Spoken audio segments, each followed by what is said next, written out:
Hello there everyone, this is Mark3 and welcome back to MechWarrior Online, and a mech that does not look at all familiar in the very slightest. Nope, you have not seen this mech before, definitely not, nope, nope, nope. You're imagining things. Except you're not, yeah. Welcome back to the Grasshopper, or in this case, the GHR-5H. If that designation sounds familiar to you, then again, you are definitely imagining it, because I did not feature this particular mech in my most recent MechWarrior Online video either. No, I definitely did not. Except for the fact that I did. I did swap the colour scheme around, so that makes it count as an entirely new mech, doesn't it? No. Just no. I am Mark3! You Tracer, what are you doing featuring the same mech 2 videos in a row? Well, I do have my reasons actually, and as I pointed out, it does have a different colour scheme, so it's not the same mech. In fact, it's got a different loadout as well, so it has been tweaked, even if it looks pretty much the same. So let's get into that. Mech-Lab. There we go. Yeah. Quick shout out here to Engine to Engine 3. Who gave me a suggestion actually yesterday, so it's really close. It shows how close I record these things to when I put them out for MechWarrior Online videos. And I'm 80% sure it was the first time I was given a Smurfy build as well, which sadly I could not follow, which I will explain shortly. But anyway, this mech still relies on the twin PPCs as its primary weapon. The backup weapons, however, have been swapped around, as have most of the supporting equipment. The secondary weapon set is a quintet of medium lasers, so that's 5 of those, rather than the small, medium and large pulse combination which was featured on the mech in the previous video. So overall that's a downgrade in firepower, but they are all at a consistent range, so that's actually more useful in a kind of a pinpoint knife fighting kind of situation. It also sports maximum jump jets this time, so it's got 4 jump jets instead of 1, giving a jump distance of 30.1. And then it has 12 extra single heat sinks to give it a heat management score of 1.07.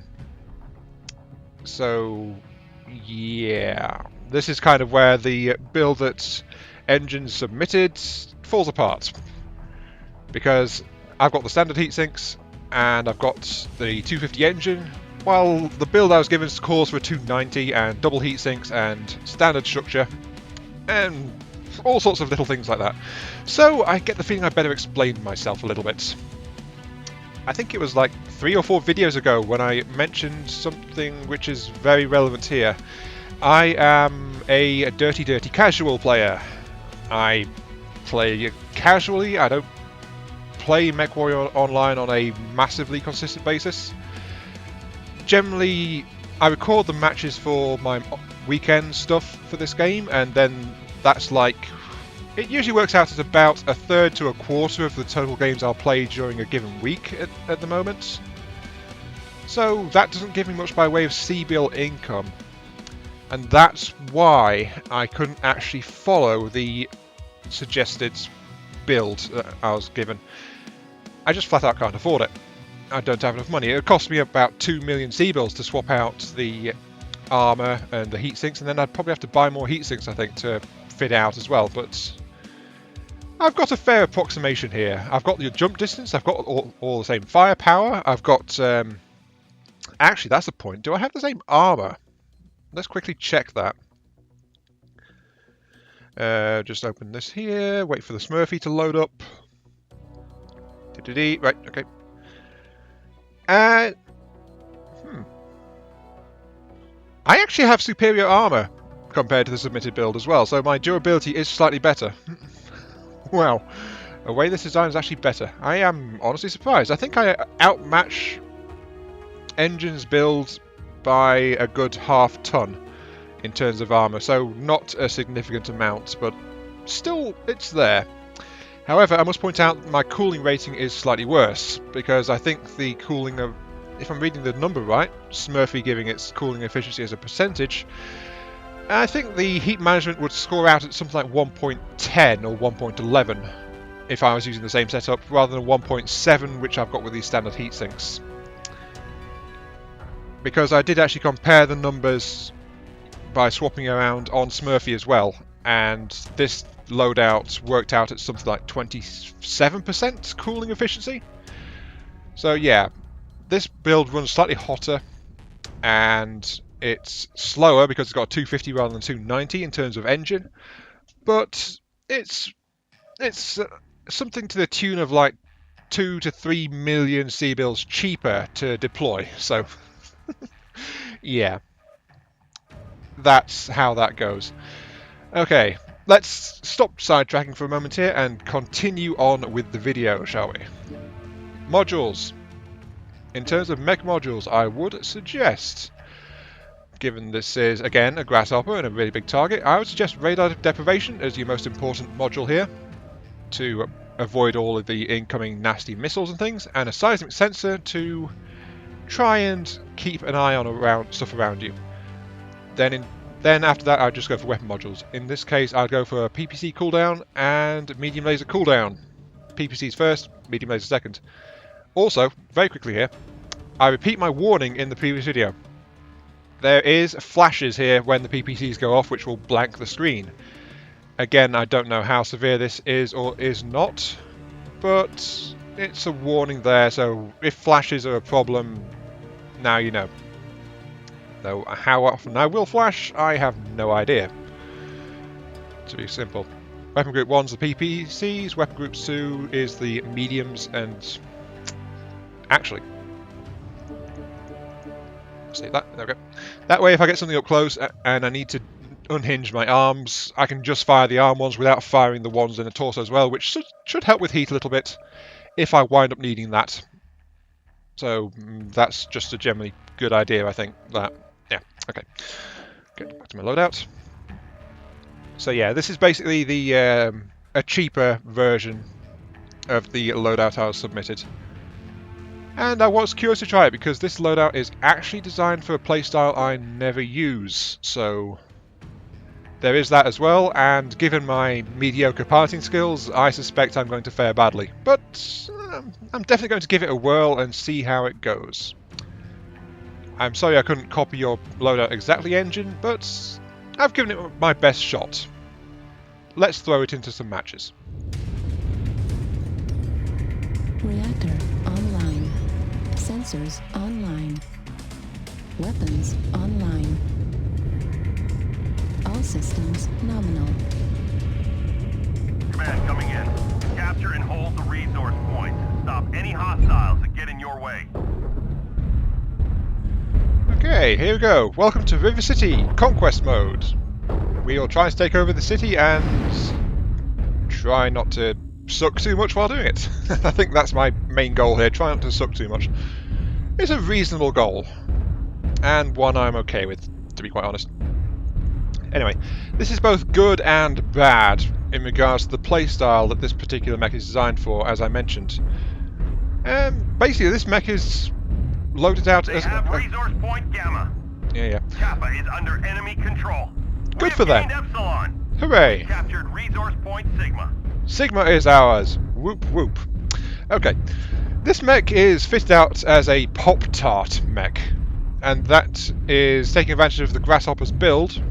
As I noted in the previous video, it's really tall in terms of its PPC placement, so it can peek over things more easily to fire those PPCs off. So that is all well and good. But pop-tart mechs, they take that one step further by using jump jets to hop up in the air, show their weapons over a obstruction like a building or a hill, fire off, and then drop that down as soon as the jump jet's cut out, and take them back into safety, basically. I must stress I have practically zero experience in using this particular combat style, so I don't know if I can or not. It's going to be an experiment.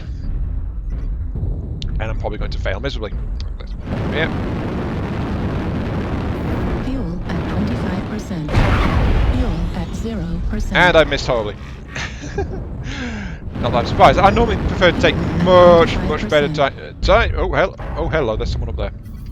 Hello. Bang. Yes, I see you there. Oh, I see you down there as well. Ow.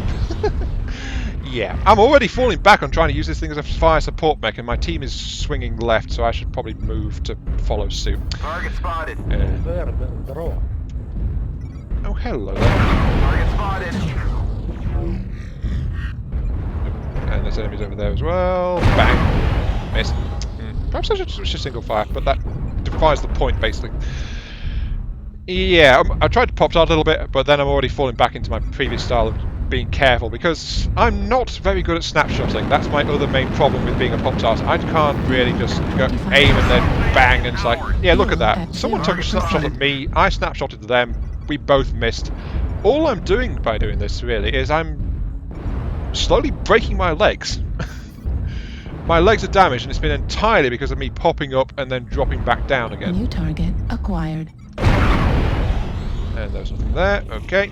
I don't want to be out on the flank like this, so I'm going to move out. There's a really big quacking target. We've already gained a quarter of the resources. I don't know what happened to my left PPC there. I didn't see it. Then again, I was moving, so maybe that's what happened to it. The enemy is at 25%. Just have to go over this bridge because I can't go under it. So, Target spotted. I am not comfortable with this playstyle at all, and I'm not sure what to do. I know you can be a really great pop-tart, but pop-tarting by its very nature requires a lack of accuracy, or just flat out being very good at aiming. And then it rises to the point. Me, good at aiming? Yeah, right. Oh, New hello. I'm target about to be shot at, I think. Yep, I'm being shot at. Enemy forces have signal. By lots of autocannons, no less. That's why I was backing up the hell up. So, yeah. I see you.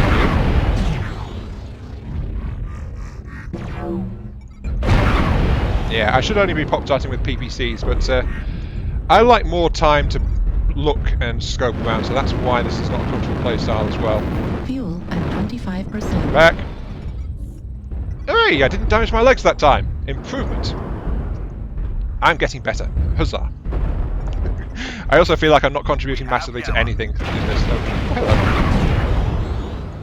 New target acquired. I'm much more comfortable with peak and things, so that's why most of the time when I have jump jets on a mech, I actually forget I've got them and stop using them, so...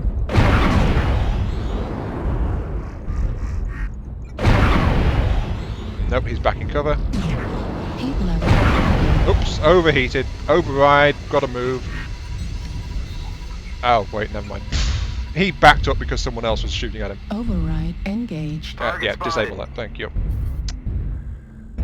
Okay, he's about to pop out again, so I'm going to keep on cooling off. Let's actually step out into the water here. Actually, no, that's a terrible idea. What am I doing? I see you. I missed. I see you still. I missed again. And again. Oh, that's how good I am at snapshotting. Halfway to victory. I cannot snapshot to save my life. I am not good at it. I much prefer to be doing something. By the enemy. Sorry. Hello. New target acquired. Heat level critical. Good hit on that Highlander. New target Oh, hello! acquired. Someone is out. I think I'm going to need all the heat I can get to fight this guy. Yeah. Ow. Heat Torso level twisting. critical. Fast note here. Critical Owner, down. I am going to try and continue with your build-out suggestions. Critical. Damn it. Ow. And I'm dead. But you'll actually see a response to your comments before this video goes out, actually, because I did see them.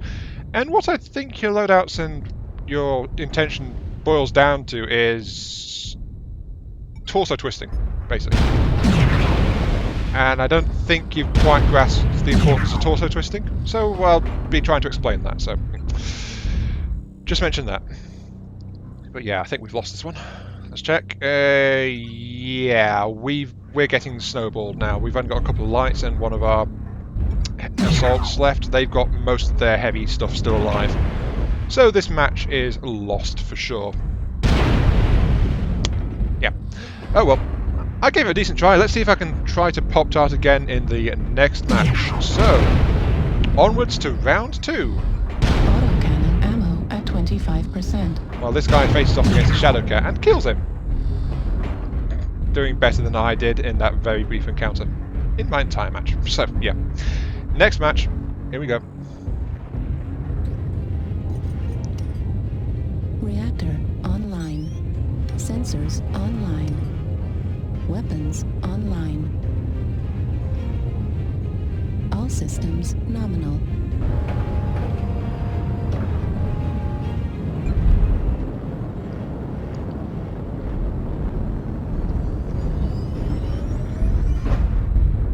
No intro? Okay. Here we go. Welcome to Tourmaline Desert.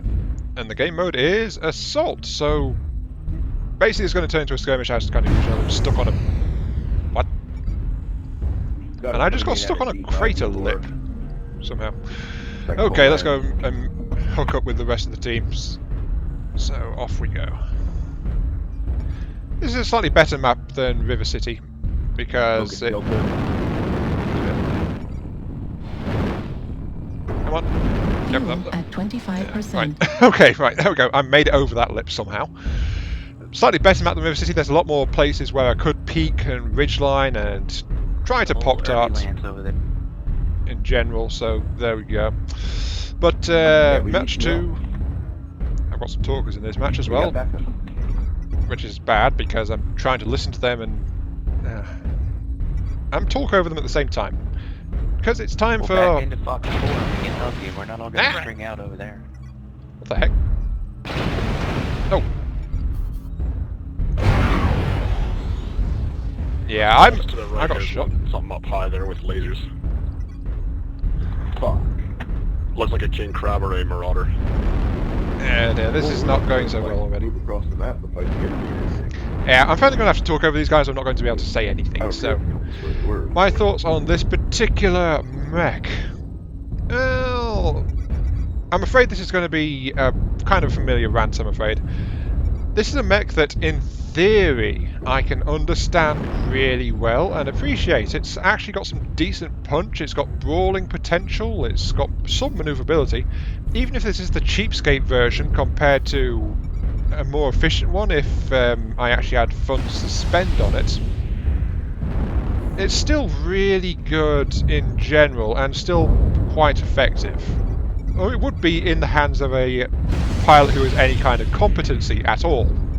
So, in other words, any other pilot except me. So, there we go. Yeah. That is the main thing that's just letting this mech down right now. Delta Kit Fox in Fox 4 right here, guys. The fact that it has me as a pilot. Target acquired. Oh hey, I actually got a kill this time. Though sadly it was not by pop-tarting, so... that is unfortunate, but still. Hello there. Target spotted. Yeah, unfortunately I was moving forward when I pop-tarted, so... I didn't drop back down in time. That sucks. Oh well, I got a hit on that Timberwolf though, so that's okay. Hello. And that was my first successful pop-tart, though I'm getting punished for it, so... Incoming missile. This is where things like that radar deprivation will be very, very useful. So, also, I notice our line is shifting around to the left here, so I'm going to try and follow. Yeah, moving on. Oh, I can actually see someone without pop-tarting. Except they moved. 25%. Yeah. So yeah. Basically, it boils down to my own lack of skill, what's holding this particular loadout back. Because I don't use jump jets very much at all, and as you notice, when they're active, lots and lots and lots of sway on the targeting reticle, so it throws your aim off anyway. So you've got to fire in freefall, which brings it to the main skill of a pop-tarter. The ability to snapshot. Mino has that ability. Jeez. I think I have to freefall. I think I just hit an ally. Not entirely sure. Yeah. I think that's how you're meant to do it. You're meant to freefall because then you lose the shaking because of your jump jets not being active anymore. acquired. I'm helping! Am I Yeah. under UAV? I'm in the Warhammer. Oh god. That's a king crab over there, and he just shut down from overheating, I think, so I'm going to keep on firing. UAV down.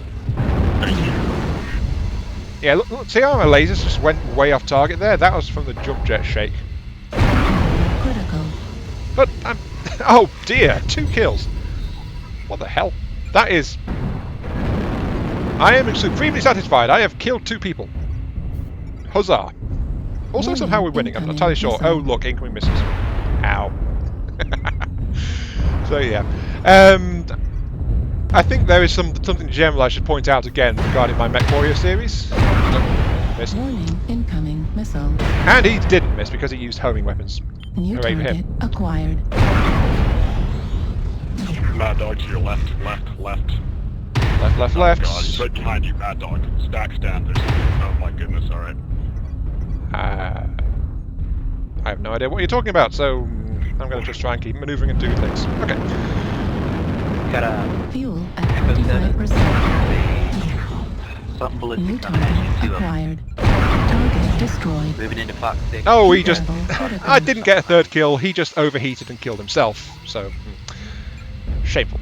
Absolutely shameful. Denying me that kill, but we're even again, so it's not... the tide is shifting a little bit. Oh, Get hello. closer to that guy. Missed. He's got lerms that can't hurt you inside of 180. Yeah, I got alarms too. Target acquired. I better regroup with my group here, so yeah. Anyway, something in general. This Mech Warrior series, it's never been about getting the most optimized loadout. If it's a mech I'm enjoying playing or a loadout I'm loving, it's... Better unlatch my arm there. Hello. Lash my arm back up. Warning,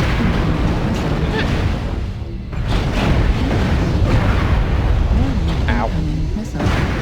And I'm down. Yeah, lack of armour, plus big size, plus perhaps in the open. Bad combo. And I thought so when the enemy caught up to us and kills it because it was going the wrong way in terms of tide, so it's now... They've killed 10 of us, we've killed 7 of them. I think we've lost this one too. Anyway, back to what I was saying. Because I have limited resources and things like that, it aids in the quote-unquote creativity of my loadouts. The fact that I can't generally afford to mess around as I would and try to optimise absolutely everything. I've got to work with very limited resources in terms of C-bills and equipment, combined with the fact that I try to offer a different loadout every video. That means that I actually I struggle a lot to try and optimise loadouts. I just generally can't afford to do it.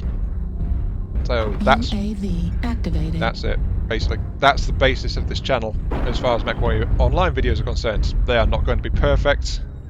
There's definitely going to be room for improvement or changes or tweaks to different styles. But it's more about ideas and things as well. Like, if I get a design that I'm really enjoying, then I can do a great deal with it. Like, a good example actually is the AC-40 catapult, which I rolled out fairly often recently. Oops, and we lost the match. That's one that I came up with off my own bat, because I don't look up other loadouts and things like that. So, I've tuned that and I really enjoy that one. It's the same with my Jester with the treble large pulse and really high speed. That's one I came up with by myself just by tweaking and messing around a bit.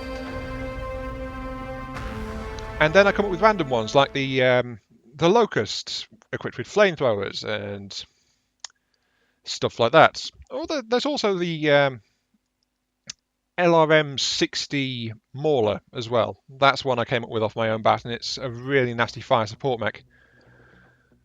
So, yeah. Sometimes it's just limits in resources which force me to go a different route, as is the case with this mech here. I couldn't afford to do the loadout suggested, so I had to come up with my own version of it. And actually, I must admit, I am relying a lot more on suggestions of late. And that's because I'm running out of steam trying to work out my own loadouts for the limited number of mechs I've got, because rather than using my C-bills to buy new mechs, I'm using my C-bills to refit my existing mechs to try and come up with more different loadouts for them. So it's a catch-22 situation starting to develop quite seriously. But yeah, that's what it boils down to. Basically, I'm just having fun with less than optimal loadouts, and sometimes I come across something that's really good. Or at least I think is really good, other people probably don't, but you get the general gist of it. Anyway, that's enough of me babbling. Engine 3, this video has been for you. I hope you enjoyed it, and my attempt to respond to your loadout suggestion, but that is as far as this video now goes. Sadly, my general opinion of pop-tarting has not changed, even if I now have a popped-out capable fitted mech, because this one is definitely optimised that way. The fact is that I'm just not good enough to pull it off properly. I am very much a mediocre pilot, in every sense of the word. But until then, this has been Iron Mark 3. Thank you very much for watching. I hope you enjoyed the show, and I'll catch you all some other time, in some other video. And don't worry, video production is going to be picked back up next week. I'm already working on that, so yeah. See you all later.